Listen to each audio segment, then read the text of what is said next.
রোশনাই ধারাবাহিকে আমরা দেখেছিলাম রোশনাইকে একটা নির্জন ঘরের মধ্যে আটকে রেখেছে। সেখানে কেউ কোথাও নেই। রোশনাই প্রথমে বুঝতে পারেনি, দরজা ধাক্কিয়েছিল, কেউ খোলেনি। তারপর ঘুমিয়ে পড়েছে। এদিকে মিস্টার কাপুর বলে গেছে দুটো গুন্ডাকে যেন রোশনাইকে খেতে দেওয়া হয়, ওর যেন কোনো রকম সম্মানহানি না হয়। রোশনাই যখন ঘুম ভেঙেছে, অন্ধকার হয়ে গেছে, ও ভাবছি আমি এখনও এখানে, মিস্টার কাপুর কোথায় গেলেন, দরজা খুললেন না। খুব জোর ধাক্কা দিচ্ছে, আর বাইরে থেকে দুজনের হাসির আওয়াজ শুনতে পাচ্ছে। বলছে আপনারা কি শুনতে পাচ্ছেন? দরজাটা খুলুন, মনে হয় আটকে গেছে। ওরা তখন বলছে আপনি এখানে বন্দি আছেন আমাদের কাছে, আপনাকে খোলা যাবে না, যখন আমরা খেতে দেবো তখনই খুলবো। ও অস্থির হয়ে বলছে একবার খুলুন, কেন আমাকে আটকেছেন? ওরা বাধ্য হয়ে দরজাটা খুলে দিয়েছে। খুলতেই রোশনাই ভয় পেয়ে গেছে। লোক দুটো ওর দিকে আস্তে আস্তে এগিয়ে আসছে। বলেছে আপনারা আমার কোনো ক্ষতি করবেন না, কেন আমাকে আটকে রেখেছেন? তখন ওরা জানিয়েছে অঞ্জন প্রসাদের সাথে বদলা নেবেন, এরকম ভেবেছিলেন না? আপনি জানতেন না এই মুম্বাই শহরে এলে আপনার ক্ষতি হতে পারে? অঞ্জন প্রসাদ আপনাকে আটকে রাখতে বলেছে। আর এখনও খাওয়ার সময় হয়নি, আমরা রান্নাবাড়ি করি, তারপর দিয়ে যাব। ওকে বন্ধ করে রেখে গেল। রোশনাই মনে মনে ভাবছে যে আমি মানুষ চিনতে এত ভুল করলাম, বুঝতে পারলাম না, এবার আমার কি হবে? এই তো কালকে আমার বিয়ে হওয়ার কথা ছিল, আর আজকে এখানে অন্ধকার ঘরে আমি বসে আছি। এদিকে দেখেছি চ্যাটার্জি পরিবারে দীপ্তজিৎ চ্যাটার্জির কাছে একটা চিঠি এসছে। একজন দিতে এসছে, দেখছে ব্যারিস্টার সেনগুপ্ত পাঠিয়েছে। দীপ্তজিৎ চ্যাটার্জির মুখে সে কি হাসি, খুব খুশি, ভাবছে ব্যারিস্টার সেনগুপ্তর হয়তো ওনাকে কাজে রাখবেন। সেই জন্য বারবার জিজ্ঞেস করছেন যে চিঠিটা দিতে এসছে। বলছে স্যার এখানে সবই লেখা আছে, আপনি দেখে নেবেন। তারপর দেখছি এটা তো লিগ্যাল নোটিশ। সকলে ওখানে আছে, বাড়ির চা দিচ্ছে বাড়ির বড় বউ, চিনি দিতে বলেছে বড় ছেলে, চায়ে চিনি দিচ্ছে। এদিকে কি নোটিশ এসছে পড়ে শোনাচ্ছে। দেখছে লালন এই নোটিশটা পাঠিয়েছে, ওদের সম্পত্তি 7 দিনের মধ্যে ফেরত দিতে হবে, বাড়ি থেকে চলে যেতে হবে। যখন বলেছে এরা তো অবাক। বলছে দেখো দাদা, তোমার জামাই কি করেছে, ওরা ইচ্ছে করে মিনির সাথে বিয়ে দিয়েছিল যাতে আমার মাথায় হাত বুলিয়ে এই সম্পত্তিটা দখল করতে পারে। এসেছে আরণ্যক, বলছে বাবা কে চিঠি পাঠিয়েছে? বললো ব্যারিস্টার সেনগুপ্ত। বলল তাহলে উনি কি করে তোমাকে নোটিশটা পাঠালেন? তার মানে এর মধ্যে সত্যতা আছে। তুমি নিশ্চয়ই ওর বাবার টাকা পয়সা নিয়ে সম্পত্তি করেছো, সেগুলো তুমি ফেরত দিয়ে দাও, তোমাকে বলছি। এদিকে সেই সময় ছোটু চলে এসছে। ছোটু বলল যে দেখো মেজদা, তুমি হয়তো ওর বাবার মাথায় হাত বুলিয়ে অনেক টাকা আত্মসাৎ করেছো। বলছে এই আরেকজন এলো, যে ঘরের কে বোনের মোষ তাড়াচ্ছে।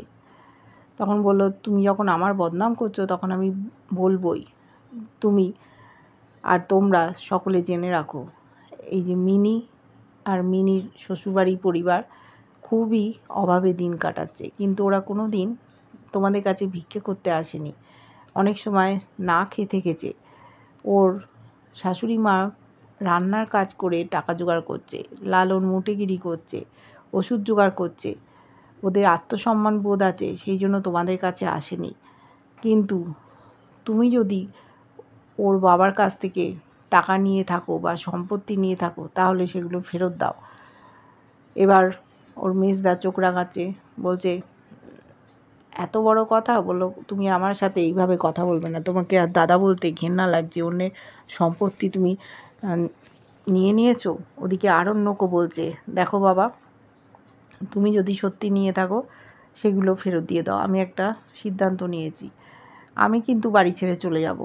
আমি জানি তুমি যেসব কাজকর্মগুলো করো মোটেই ভালো না, সত্যিকে মিথ্যে আর মিথ্যেকে সত্যি বলে কোর্টে কেসগুলো করো, অনেকেই আছে সত্যের সন্ধান করে, কিন্তু তুমি সেই পথে যাওনি। আমার বদনাম হয়ে যাবে, তুমি কতদিনই বা বাঁচবে, তারপর আমাকে শুনতে হবে তোমার এইসব অপরাধের কথা।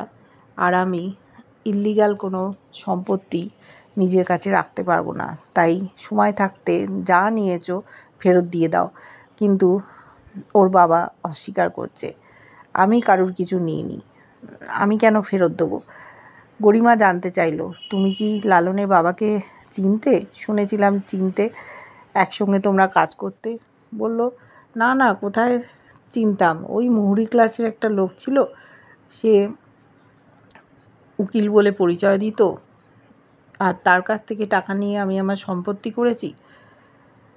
বলল, সমস্ত মিথ্যে কথা বলছে। আরণ্যক বলছে, দেখো, এই ঘটনাটা ঘটবে তার আভাস আমরা পেয়েছিলাম, তুমিও নিশ্চয়ই পেয়েছিলে, তখন কি বুঝতে পারোনি? আর লালন মিথ্যে কথা বলছে?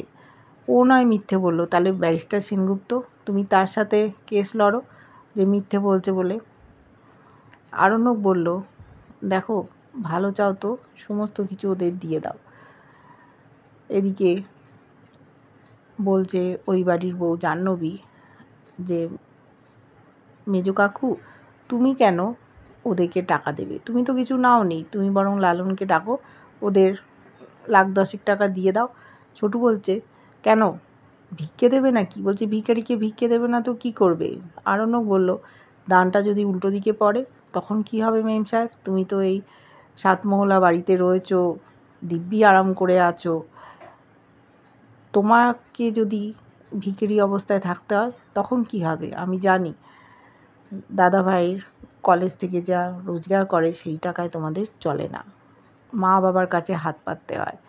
কিন্তু বাবারাও যদি পথে নেমে যায় তখন কি করে তোমাদের সংসার চলবে, সেটা কি একবারও ভেবে দেখেছো? ও কটমট করে তাকাচ্ছে। গুড়িমা বলছে, আরণ্যক, তুমি কেন ওদেরকে অসম্মান করছো? বলল, আমি প্রত্যেকের কথা মনে রেখেছি, ওরা যখন জেঠু বড়মাকে অসম্মান করে তখন মনে থাকে না? যেটা সত্যি আমি সেই কথাটাই বলছি। ওর বাবাকে বলছে, বাবা, তুমি দানটা ফিরিয়ে দাও, এবার তোমাকে সব ফেরত দিতে হবে, তুমি যদি ফেরত না দাও আমি কিন্তু বাড়ি থেকে চলে যাব, আর তোমার একমাত্র ছেলে হয়ে আমি তোমার পাশে থাকতে পারবো না, এটুকু তুমি মনে রেখো। বলছে, তোমার কানে কেউ বিষ ঢেলেছে। বলল, দেখো, যদি কেউ বিষ ঢেলে থাকে সে কিন্তু আমাদের কাছে নেই, আর সে ব্যারিস্টার সেনগুপ্তের কানে নিশ্চয়ই বিষ ঢালেনি, এর মধ্যে সত্য কিছু তো নিশ্চয়ই আছে। তখন ওরা জানতে চেয়েছে যে কি দাবি করেছে। বলল, এই বাড়িটা ফেরত দিয়ে দিতে হবে, আর যে টাকাটা নিয়েছিলাম ওর বাবার কাছ থেকে সুদ সমেত দিতে হবে। গরিমা জানতে চাইল, কত টাকা? বলল, সুদ সমেত 15 কোটি টাকা। সবার চোখ বড় বড় হয়ে গেছে। বলছে দীপ্তজিৎ, আমি সারা জীবনেও এত টাকা শোধ দিতে পারবো না, পথের ভিখিরি হয়ে যাব, কোনো উপায় নেই, এখন ওদেরকে ছাড়তেই হবে। ভেবেছিল কোনো বড় কাজ পেয়েছে, ওর মা তো খুব খুশি, আমার ছেলে তো সবসময় বড় কাজই করে, আরও নিশ্চয়ই কাজের সন্ধান পেয়েছে, কিন্তু একেবারে যোগ্য জবাব পেয়ে গেছে। যাদেরকে অসম্মান অবহেলা করতো তারাই যে এই সম্পত্তির অধিকারী সেটা ওরা বুঝতে পেরেছে। কি করবে ওরা? ছোটুও এখন খুব কথা শোনাচ্ছে, বলছে, আমার সাথে ভদ্রভাবে কথা বলবে, আমাকে আর চোখ রাঙিয়ে কথা বলবে না, তুমি অনেক আমাকে অসম্মান করেছো, অন্য লোকের সম্পত্তি ভোগ করছো আর এরকম বড় বড় কথা বলছো। দীপ্তজিৎ বলেছে যে, কাদায় পড়লে সকলে লাথি মারে, আমার সেই অবস্থাটা হয়েছে, কিছু করার নেই, এবার কি করবে? ওদিকে রোশনাইও খুব চিন্তায়, আরণ্যকের কথা ভাবছে, একবারও কি স্যারজি আমার কথা মনে রেখেছে, নাকি ভুলে গেছে গরিমা দিদির সাথে সুখে সংসার করছে। ভাবছে কি হবে ওর জীবনের, হয়তো এই বাড়িতেই একদিন ও মরে যাবে, কেউ জানতেও পারবে না। ওখানে এসছে রঞ্জন প্রসাদ কাপুরের সাথে, একটা কাগজে বলেছে সই করে দিতে রোশনাইকে। রোশনাই বলেছে, আমি কিছুতেই সই করব না, আপনাদের সামনে আমি কাগজটা ছিঁড়ে ফেলে দেবো। অঞ্জন প্রসাদ বলেছে, দেখো আমি আর একবার আসবো, একবারই সুযোগ দেব, তুমি যদি সই না করো তাহলে তোমাকে পৃথিবী ছেড়ে চলে যেতে হবে। রোশনাই বুঝতে পারছে না কি করবে, ওর সামনে সমূহ বিপদ। যদি আদিত্য জানে তাহলে হয়তো উদ্ধার করার চেষ্টা করলে করতেও পারে। আরণ্য আর কোনো ব্যাপারে নিজেকে জড়াবে না, পরিবারকে বলে দিয়েছে। এবার ওদের বাড়িতেও চরম বিপদ নেমে এসছে, কী করবে ওরা। আরণ্যক বলছে, বাবা তুমি যে এই অন্যায় কাজগুলো করেছো তার দায়ভার আমরা কেন বহন করব? দাদু ঠাম্মি আছে, আমরা পাড়াতে মুখ দেখাতে পারবো না। কেন তুমি অন্যের টাকা পয়সা নিয়ে ভোগ দখল করছো? ওদেরকে পথে নামিয়ে দিয়েছো আর তুমি এই সাতমহলা বাড়িতে বসে আছো ওদের সম্পত্তি ভোগ করছো? কেন তুমি এরম করলে? ওদেরকে সমস্ত সম্পত্তি ফেরত দিয়ে দাও। কি করবে দীপ্তজিৎ চ্যাটার্জি? বড় ব্যারিস্টারের কাছ থেকে এসছে নোটিশ। দেখবো আমরা। কেমন লাগছে ধারাবাহিকটা জানিও। ভালো লাগলে লাইক কমেন্ট সাবস্ক্রাইব করো। যারা ফেসবুক পেজ থেকে দেখছো ফলো করে সাথে থেকো।